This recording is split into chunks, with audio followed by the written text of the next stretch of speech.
Good morning दोस्तों, क्या हाल है। आई होप आप तमाम लोग ठीक होंगे, अपना और अपने परिजनों का ख्याल रखे होंगे। दोस्तों, तारीख थी 15 अप्रैल साल 1912 और इस तारीख को कोई भी इंसान भुला नहीं सकता क्योंकि इस दिन इतिहास की सबसे दर्दनाक और दिल दहला देने वाली घटना घटी थी।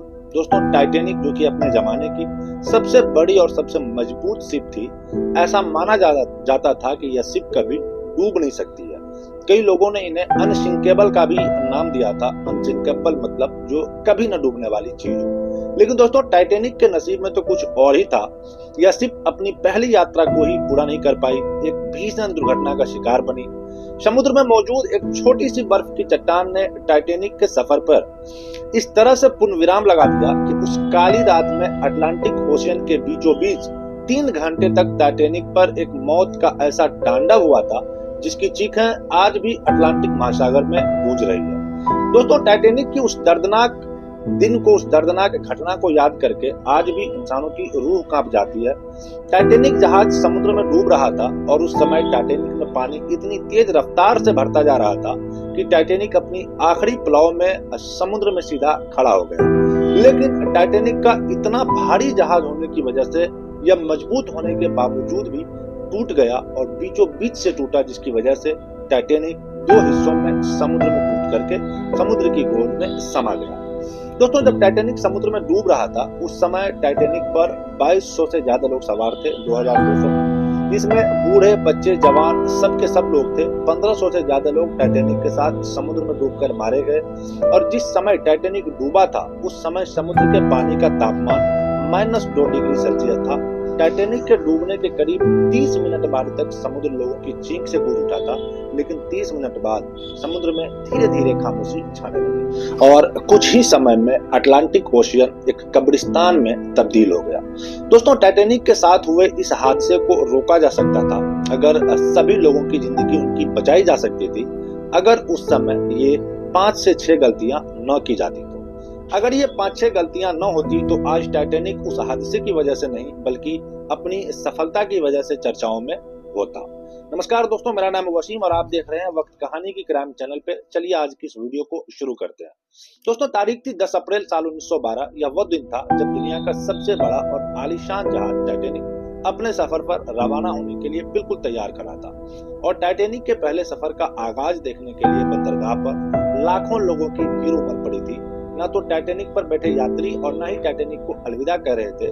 और लाखों लोगों को यह पता था कि जिस जहाज को वो अलविदा कर रहे हैं उसे बनाने में इतनी बड़ी गलती की गई है जो इस बड़े जहाज को पहले ही सफर में डुबो देगी। दोस्तों, पहली गलती, जब टाइटैनिक अपने पहले सफर पर रवाना हुआ तो 2 दिन के बाद ही यानी 12 अप्रैल साल 1912 को टाइटैनिक को पहली आइस वार्निंग मिलना शुरू हो जाती है। और अक्सर समुद्र में गुजरने वाली जहाजों को अगर कोई आइसबर्ग दिखता है तो वो उसकी चेतावनी आसपास के जहाजों को रेडियो सिग्नल के द्वारा दे दी जाती है, जिससे कि वो जहाज अगर आइसबर्ग वाले रास्ते से गुजरने वाले हैं तो वो अलर्ट हो जाए, सतर्क हो जाए। और समुद्र में आइसबर्ग का मिलना एक आम बात है, नॉर्मल बात है। दोस्तों, टाइटैनिक ने इस वार्निंग को ध्यान में रख करके अपने रास्ते को 2 बार बदला भी था, लेकिन 2 दिन के बाद यानी 14 अप्रैल को टाइटैनिक को 7 और आइस वार्निंग मिलती है। लेकिन टाइटैनिक का जो क्रू था वो इस वार्निंग को इग्नोर कर देता है, नजरअंदाज कर देता है। टाइटैनिक ने रेडियो ऑपरेटर के इस वार्निंग के बारे में टाइटैनिक के कप्तान को भी बताया था, लेकिन कप्तान ने उस वार्निंग को सीरियस नहीं लिया और टाइटैनिक की रफ्तार को स्लो नहीं किया। अगर टाइटैनिक का कैप्टन इस वार्निंग पर ध्यान देकर के टाइटैनिक की रफ्तार को धीमी अगर कर देता तो शायद अपने रास्ते से थोड़ा बदल देता तो शायद इस बड़े हादसा को टाला जा सकता था। दूसरी सबसे बड़ी गलती दोस्तों, जहाज के ऊपर इस जगह पर एक क्रेज नेक्स्ट होता है जिसमें से 1 या 2 लोगों को बिठाया जाता है, जिससे कि वो जहाज के सामने आने वाली जो अचरन है उस पर नजर रखी जा सके। टाइटैनिक पर इस क्रेज नेक्स्ट में बैठे व्यक्ति ने जब आइसबर्ग को देखा तो उसने तुरंत फोन करके बताया कि सामने आइसबर्ग है। तो जो फर्स्ट ऑफिसर यानी विलियम्स ने इंजन रूम को आदेश दिया कि जहाज के इंजन को रिवर्स में चलाओ। अगर आप टाइटैनिक के पिछले हिस्से को, टर्न को देखोगे तो इसमें 3 प्रोपेलर्स होते हैं, जिनमें से एक प्रोपेलर मिडिल में लगा है। बीच वाले प्रोपेलर्स के आगे इसे पतवार बोला जाता है और यह पतवार ही शिप को लेफ्ट या राइट में मोड़ने की काम करती है। लेकिन दोस्तों, यह पतवार तब और अच्छी तरीके से काम करती है जब मिडिल वाला प्रोपेलर घूमता रहे और जब फर्स्ट ऑफिसर ने इंजन रूम को संदेश भेजा कि जहाज के इंजन को रिवर्स में चलाओ तो इससे हुआ यह कि पहले तो जहाज के प्रोपेलर्स बंद हुए जो जहाज को आगे धकेल रहा था, और फिर कुछ ही सेकंड में इस साइड वाले जो प्रोपेलर्स था वो रिवर्स में घूमना शुरू कर दिया। लेकिन पतवार की वजह से यह बीच वाला प्रोपेलर बंद रहा। एक्सपर्ट का मानना है कि अगर शिप के इंजन को रिवर्स में चालू नहीं किया जाता तो यह अपना जो काम था वो एफिशिएंटली करती, जिससे टाइटैनिक को आइसबर्ग से टकराने में पहले ही उनको मोड़ा जा सकता था। दोस्तों, तीसरी सबसे बड़ी गलती ये कहना गलत नहीं होगा कि टाइटैनिक की तेज रफ्तार ने डुबो दिया। जब टाइटैनिक समुद्र पर दौड़ रहा था तब टाइटैनिक की रफ्तार 40 किलोमीटर प्रति घंटे थी, जो कि टाइटैनिक जैसे विशालकाय और वजनी जहाज के लिए बहुत ज्यादा थी।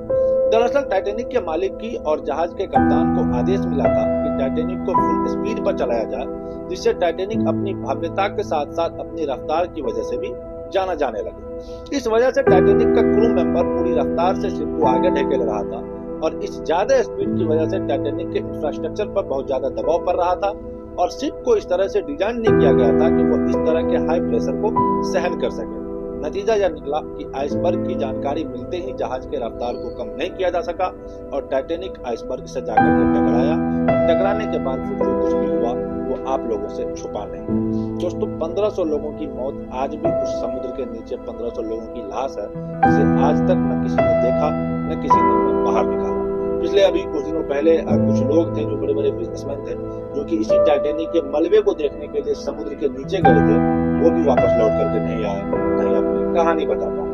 दोस्तों, क्या हुआ था क्या नहीं हुआ तो ये तो खैर हम अपने पिछले वाले वीडियो में आपको पूरी कहानी बताई थी, लेकिन टाइटैनिक के डूबने की असल वजह क्या थी वो हमें लगता है कि अपने इस वीडियो के जरिए आप लोगों को समझाने में शायद हेल्प मिलेगी। बाकी दोस्तों, अगर वीडियो इन्फॉर्मेटिव लगी हो तो वीडियो को लाइक जरूर कर दीजिएगा और अपने दोस्तों के साथ शेयर भी जरूर कीजिएगा। हम मिलते हैं जल्द ही आपसे किसी और वीडियो में किसी नई कहानी के साथ। तब तक के लिए हमें अलविदा कीजिए। जय हिंद, वंदे मातरम।